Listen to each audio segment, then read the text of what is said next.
Et salut à toute la grande famille du vivant, toujours très heureux de venir faire une vidéo. Alors aujourd'hui je viens te partager un point de vue mathématique sur deux actualités, les gilets jaunes et l'effondrement, la collapsologie. Et donc je vais te donner un angle de vue mathématique. Pourquoi mathématique? Parce que les mathématiques nous servent de manière quotidienne, peuvent nous servir à résoudre des problèmes que nous avons dans notre vie.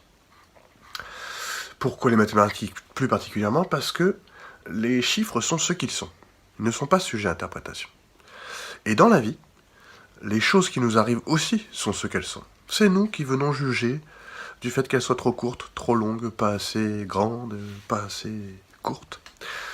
Et c'est par ce même biais, c'est-à-dire que nous allons en permanence juger les choses bien ou mal qui nous arrivent, mais puisque moi je peux voir quelque chose de mal et qu'un autre être humain sur la planète pourrait le voir, lui, de quelque chose de bien, si une chose peut être vue de deux façons différentes, alors il y a forte chance qu'elle ne soit ni l'une ni l'autre.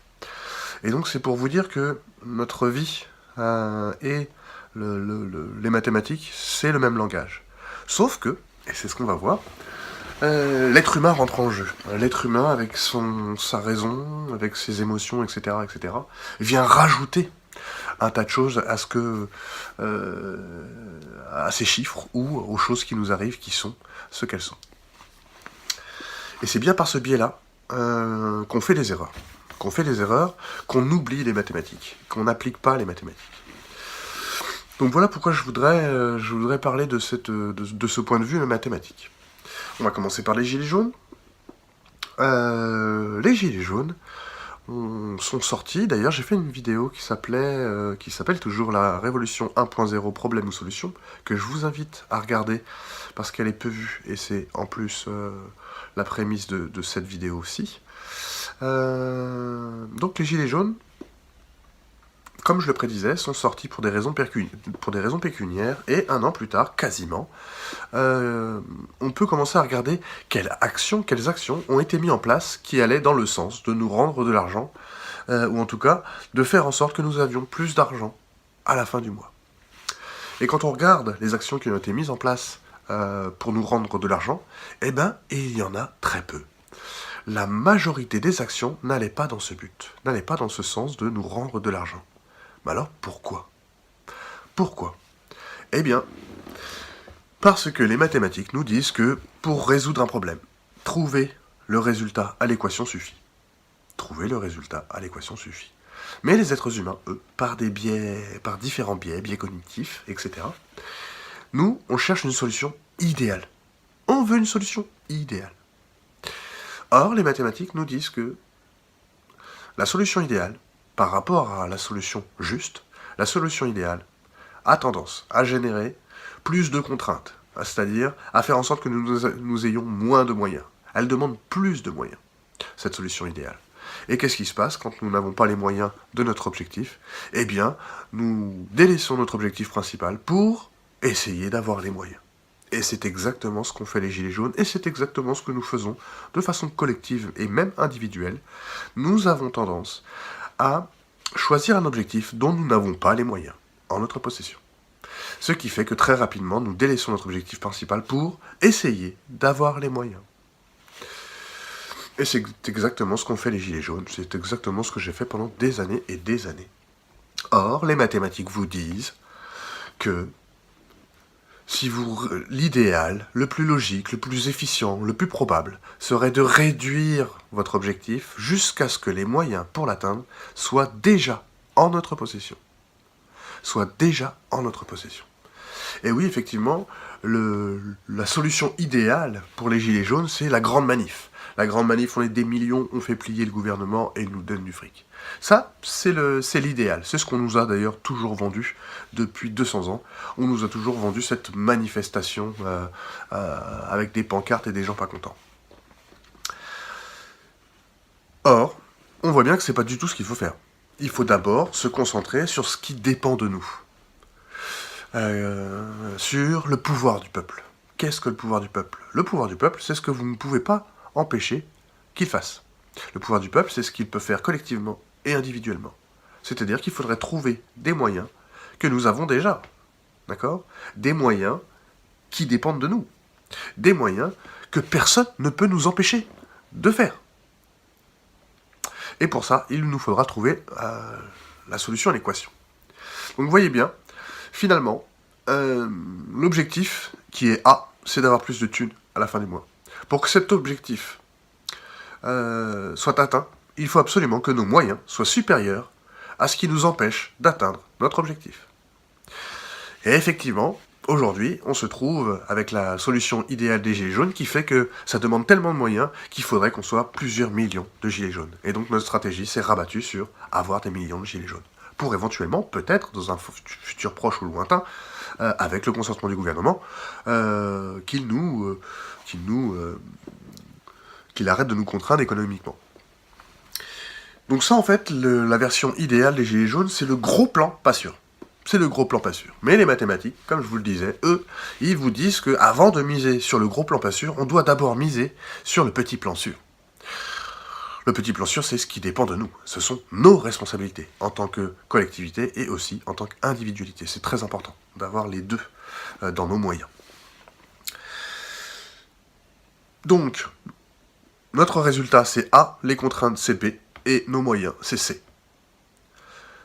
Il faut absolument que C soit supérieur à B, si nous voulons pouvoir avoir A, c'est-à-dire avoir de l'argent à la fin du mois. On continue. Donc on voit bien déjà que entre ce que nous disent les mathématiques et ce que nous avons appliqué, il y a une grosse marge de manœuvre. D'accord ? Là-dedans, c'est l'être humain, en fait. C'est les biais cognitifs, c'est des biais humains, émotionnels, etc., de raison. On a tendance à complexifier les choses. Alors que les mathématiques nous disent « trouver le résultat juste suffit ». Continuons avec le point de vue mathématique sur l'effondrement. J'ai vu des mathématiciens, des physiciens, des grandes conférences de plusieurs heures pour parler sur la collapsologie. Et quand on ressort de ce truc-là, on a quand même du mal à percevoir où on en est finalement. Et pourtant, les mathématiques, toujours avec des règles très simples, aujourd'hui, là on va parler de la règle de 3, avec une règle très simple, on peut quand même déjà se faire une idée dans quelle mesure nous avançons vers notre futur. Donc une règle de 3, c'est A fois B divisé par C. A, ça va être le nombre d'êtres humains. B, ça va être la quantité d'énergie utilisée par chaque être humain en moyenne et par an. Et C, c'est la quantité d'énergie disponible dans le monde par an. Multiplier le nombre d'êtres humains par sa consommation individuelle moyenne par an, divisé par la quantité d'énergie disponible dans le monde, et vous voyez qu'il y a un gros problème. Il y a un gros problème, clairement. Parce que tout simplement, C n'augmente plus depuis 1980. Dans le monde. En 2006, c'était en Europe. Depuis 2006, la quantité d'énergie disponible pour l'Europe n'augmente plus. Ça veut dire quoi ? Ça veut dire que la part de pizza, elle ne bouge plus. Ça veut dire quoi ? Ça veut dire que toute énergie, typiquement, on vous dit aujourd'hui qu'Internet double sa consommation énergétique tous les 4 ans. Elle double, fonction exponentielle, dans un monde fini. Un monde fini, je vous le rappelle, dans un monde fini, vous ne pouvez pas consommer de façon totalement régulière, c'est-à-dire totalement plate, comme ça, d'une année sur l'autre. Faire ça, c'est déjà pas possible dans un monde fini. Donc vous vous doutez bien qu'en augmentant un tout petit peu chaque année, ça non plus, on peut pas le faire. Et nous, on a fait l'autre scénario. On a fait le scénario où en 1818, on est 1,2 milliard, et aujourd'hui, 200 ans plus tard, on est 7 milliards. Alors, ce n'est plus une fonction exponentielle, mais on a quand même une pente de courbe qui est quand même assez sévère. Et donc le A, le nombre d'êtres humains sur la planète, a augmenté presque de façon exponentielle. Aujourd'hui, on est plutôt dans l'inertie de cet agrandissement de la population. Mais alors du coup, B aussi, lui, s'est envolé de façon exponentielle. Alors que C, lui, n'augmente plus. Ça veut dire quoi ? Ça veut dire que quand Internet va doubler sa consommation d'énergie tous les 4 ans, en fait, il va cramer une part de pizza que nous n'aurons plus, nous, les êtres humains, que nous n'aurons plus ad vitam aeternam. C'est-à-dire que tant que le stock ne sera pas renouvelé, puisque nous sommes sur un plateau, comprenez que dans un monde fini, toute ressource consommée commence par 0, passe par un pic et redescend à 0. Ça, c'est mathématique, vous ne pouvez pas y couper. Sauf qu'en fonction de comment vous montez, vous avez aussi la descente. Et c'est bien le problème avec Internet, c'est que vous voyez bien que l'année prochaine, nous n'aurons pas plus d'énergie que l'année d'avant. Ça veut dire quoi? C'est-à-dire qu'à chaque fois qu'Internet va doubler, cette consommation d'énergie-là qu'elle va utiliser pour Internet ne sera plus disponible pour le reste de l'humanité, ad vitam aeternam, c'est-à-dire pas avant des millions d'années, pour ce qui est du pétrole. Donc techniquement, il y a un gros problème. Techniquement, il y a un gros problème. Ça veut dire quoi? Donc, maintenant qu'on a vu un petit peu ce que disaient les mathématiques face à certains sujets, on va essayer de voir ce que nous disent les mathématiques pour la résolution de ce problème. Pour l'effondrement, c'est pas très compliqué. Soit il y a A, le nombre d'êtres humains, qui varie grandement. Ça, c'est ce qu'on s'imagine tous pour l'effondrement, c'est-à-dire une chute de la population humaine. Soit petit a chute, soit petit b chute, soit petit c augmente. Voilà, ça c'est les trois choses, c'est les trois points sur lesquels on devra passer. Soit l'humanité s'effondre, soit elle consomme beaucoup moins d'énergie, soit elle augmente sa quantité d'énergie disponible par an. Il n'y aura pas d'autre solution. Les mathématiques nous disent que nous passerons forcément par un de ces trois points. Et c'est des lois physiques, c'est des lois supérieures, c'est des lois physiques du monde qui s'appliquent partout dans l'univers et qui ne subissent aucune exception, qui se passent de la volonté des peuples. Donc voilà ce que nous disent les mathématiques pour l'effondrement. Il faudra absolument qu'il y ait une grande variation sur A, B ou C. Pour les gilets jaunes, c'est un peu plus subtil. Comme je vous le disais, les mathématiques nous disent, d'abord, réduisez votre objectif jusqu'à ce que les moyens pour l'atteindre soient déjà en votre possession. Et alors c'est quoi ces moyens? C'est quoi ces moyens dont on parle? Ce sont nos responsabilités, ce sont les choses que personne ne peut nous empêcher de faire. Face au système, il y a deux parties à cette réponse. Il y a d'abord ce que nous pouvons faire face au système, et ce que nous pouvons faire, nous, pour régler le problème. D'accord? Puisque l'objectif principal, l'objectif idéal des Gilets jaunes, c'est quand même essayer de faire une confrontation quand même avec l'État. Pas forcément une confrontation physique, mais au moins une confrontation d'idées. Donc on va parler de cette partie-là, puis après on va parler de l'autre partie. Donc effectivement, face à un système, quand on met une stratégie en place, il faut d'abord comprendre le système et le connaître. Sinon nos objectifs, sachez que une toute petite variante sur l'objectif peut faire que vous n'ayez pas du tout les moyens, ou que vous avez 250% des moyens. Ça dépend de votre objectif, c'est ça qui est très important. Donc, il faudrait comprendre ce qu'est le système. Et on va le faire très simplement. Le système achète et vend tout. Tout se vend, tout s'achète. Donc c'est un système commercial. Par extension, pour nos responsabilités face à cet État, à ce gouvernement, à ces gens qui nous gouvernent, par sa logique commerciale, il capte notre énergie. Il capte notre capacité énergétique à contracter et rembourser une dette, d'accord? Et pour que nous continuions à donner cette énergie assez docilement, il nous conditionne.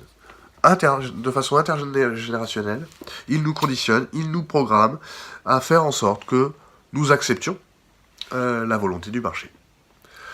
Et on passe d'une société façonnée par l'homme à une société qui façonne les hommes. Donc le système, il est commercial, il capte votre énergie, et il se sert de votre consentement. C'est ça, le pouvoir du peuple. En tout cas, une bonne partie. Personne ne peut vous empêcher de jouer sur votre consommation, personne ne peut vous empêcher de jouer sur votre temps, et personne ne peut vous empêcher de jouer sur votre consentement. Comment on fait pour connaître ses consentements, pour exercer son consentement? Eh bien, c'est pas très compliqué, il faut juste connaître ses obligations. Tout ce qui n'est pas obligatoire a besoin de générer un consentement. Donc voilà comment vous reprenez vos droits. Et ça, personne ne peut vous empêcher de le faire. Pour la consommation, effectivement, personne ne peut vous empêcher de changer votre consommation. Moi, j'ai pas d'argent, donc il n'est pas question de consommer moins, mais de consommer différemment. Pour vous donner une idée, si le système est commercial, une grande majorité des grandes entreprises privées, celles qui finalement nous serrent la timbale à longueur d'année, font 80% de leur chiffre d'affaires à Noël. Et ça tombe bien, Noël, ça dépend de nous. Noël, personne ne peut nous empêcher de le boycotter. Personne ne peut nous empêcher de faire différemment Noël, afin d'impacter par une espèce de boycott concentré sur un moment donné et sur un produit donné.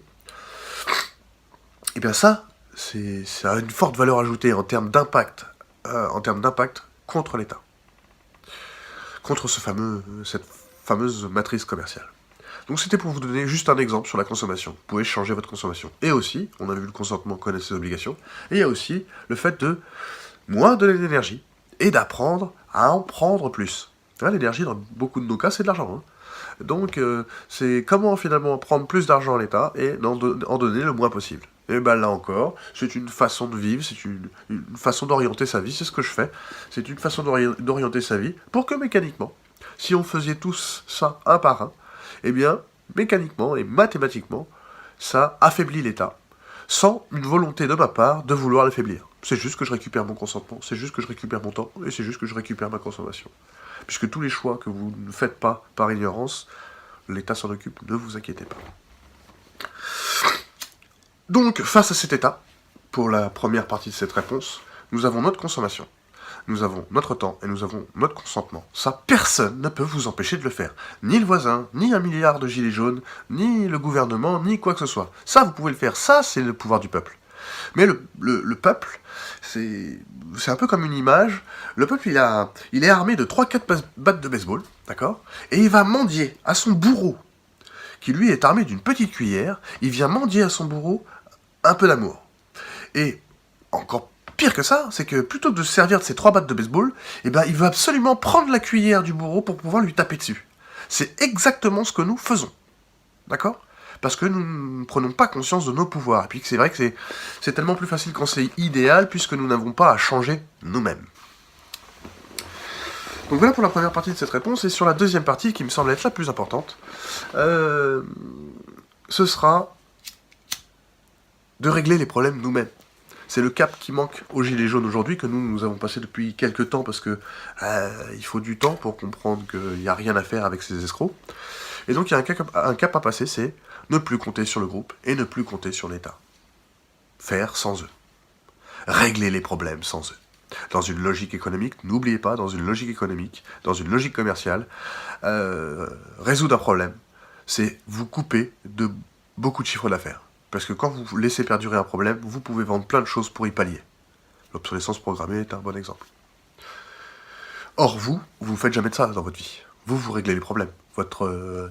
Votre palier d'entrée, il est glissant, et bien vous mettez un tapis antidérapant. Et le problème, il est réglé. Alors que vous, si vous regardez l'État, quand il y a une route glissante, eh ben, il va mettre tout un tas d'artifices qu'il va falloir payer. Par contre, jamais il va mettre un revêtement antidérapant sur la route. La route restera toujours glissante, parce qu'il ne règle pas les problèmes. C'est les techniciens qui règlent les problèmes. C'est pas les politiques. Et n'oubliez pas que dans l'article 2 de nos droits fondamentaux de 1789, il est dit que toute organisation politique a pour unique but, de conserver le système, de conserver les droits de l'homme. Donc il n'est pas là pour changer le système, il est là pour le conserver. C'est son unique but, d'accord ? Le conserver. Donc la question qui se pose aujourd'hui, c'est, à votre avis, avec tous les gilets jaunes que nous sommes, de cœur, il y a beaucoup de gilets jaunes qui ne sont pas dans les manifs, avec tous les gilets jaunes de cœur, est-ce qu'avec toute l'énergie qui a été dépensée, avec toute l'abnégation, la volonté, l'engagement, les sacrifices, avec tout ça, est-ce que vous ne pensez pas qu'on pourrait régler nous-mêmes l'objectif et faire en sorte, ensemble, d'avoir plus d'argent à la fin du mois ? Non pas forcément en gagnant beaucoup plus, mais peut-être en dépensant beaucoup moins. Est-ce que vous ne pensez pas que on pourrait commencer à réfléchir à ça ? Parce que les mathématiques nous disent que c'est plutôt sur le petit plan sûr qu'il faut miser en premier, et non pas sur le grand plan pas sûr. Ça ne veut pas dire qu'il faut arrêter les manifs et de vouloir contraindre l'État. Ça veut dire que les mathématiques nous disent que si on veut augmenter les chances, les probabilités que notre objectif soit atteint, il faut d'abord s'occuper du petit plan sûr, de nos responsabilités, des choses que personne ne peut nous empêcher de faire. Et en parallèle de ça, effectivement, il y a un plan B qu'on peut toujours faire également. Mais les mathématiques nous disent, misons d'abord sur le plan A. Et c'est bien la raison de cette vidéo, c'est que ce plan A n'est jamais étudié. Je ne le vois jamais, personne. C'est tous, faut aller manifester, c'est tout, il n'y a que ça. Je vous invite à regarder la vidéo sur la Révolution 1.0, puisque je démonte la manifestation. Je la démonte parce qu'elle n'a plus de sens aujourd'hui. Elle ne sert à rien, à part à faire du lien, des prises de conscience, et puis à faire du bruit et de l'image. Mais sinon, en termes de nuisance auprès de l'État, il n'y en a aucun. En termes de rendu d'argent à la fin du mois pour les gilets jaunes, il y en a quasiment très peu. Très très peu. Il y a bien eu les péages, mais on est sur à peu près les seules actions qui ont été mises en place. Donc moi je pense que nous pouvons, ensemble, avec tout ce que nous sommes de gilets jaunes, nous pouvons commencer ensemble à s'entraider, à faire en sorte que nous dépensions moins d'argent par mois. Ça, je pense qu'on est largement capable de le faire. Et j'aimerais bien qu'on commence à pouvoir simplement y penser, puisque vous voyez bien qu'aujourd'hui, on ne mise que sur le gros plan pas sûr. On ne mise que sur le gros plan pas sûr, le plan A, on n'en parle même pas. Et je prédisais ça bien avant les gilets jaunes. Parce que c'est logique, parce qu'on fait toujours la même chose. Nous prenons des objectifs auxquels nous n'avons pas les moyens, et nous dévions notre objectif principal pour essayer d'avoir les moyens, et ça tourne en boucle, comme à chaque fois. Donc je pense qu'aujourd'hui, il est temps, pour tous ceux qui veulent régler les problèmes eux-mêmes, et pas attendre auprès de voyous et d'un milliard de gilets jaunes, pour commencer à agir, hein, plutôt que de se mettre des sous-objectifs. Qui pour l'instant nous donne très peu de choses de concrètes. Quand est-ce qu'on va régler les problèmes nous-mêmes? C'est ça la question.